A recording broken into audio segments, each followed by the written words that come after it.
It's a story that will likely not be forgotten, an event no one believed could happen in Terre Haute, Indiana. An arson fire destroyed the Candles Museum, founded by Holocaust survivor Eva Kor.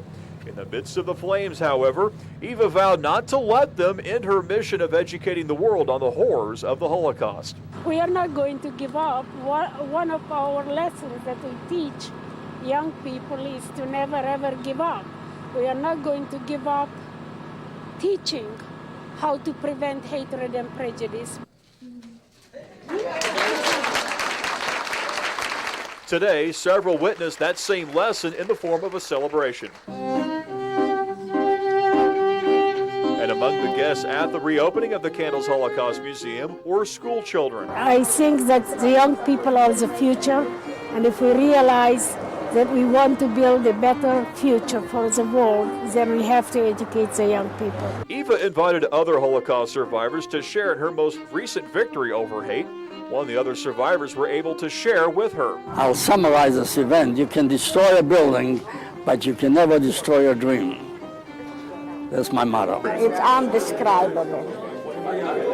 The joy and the pleasure. It's just like heaven. If you visited the former museum, you'll see familiar exhibits, especially from the hands and hearts of area children. But you'll also find better exhibits that tell the story of the Holocaust for all to see. And to that, Eva is grateful to the community she's called home since leaving the Holocaust behind.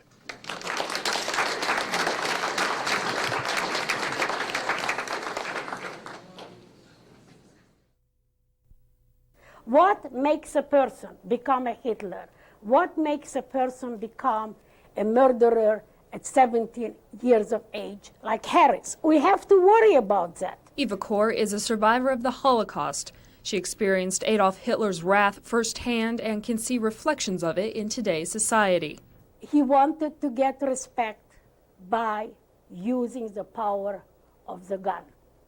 Now, if we take that idea to Colorado High School, Harris and his friends, they were not respected, right?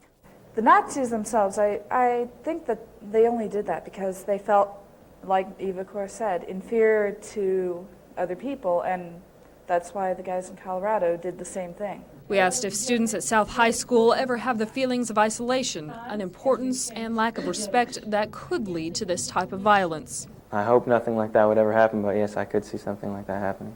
Eva told students how she was able to come to peace with her past through forgiveness and the idea of treating people based on their content of character and their actions, something which might have changed the tragic course of history at Columbine High School. If they would have gotten respect, if they would have gotten friendship from the others, they would have never had to prove that they are somebody with the power of the gun. A perspective from one of the darkest times in world history, which may help us better understand the Colorado massacre and possibly reduce the chances of future bloodshed in our own schools. In Terre Haute, Melanie Cook, News Channel 2. We asked for water. We were very, very thirsty.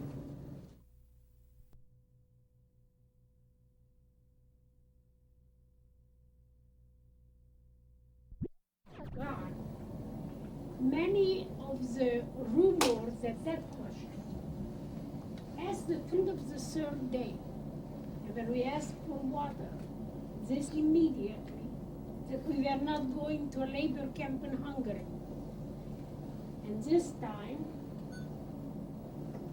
we were in the cattle car for another 2 hours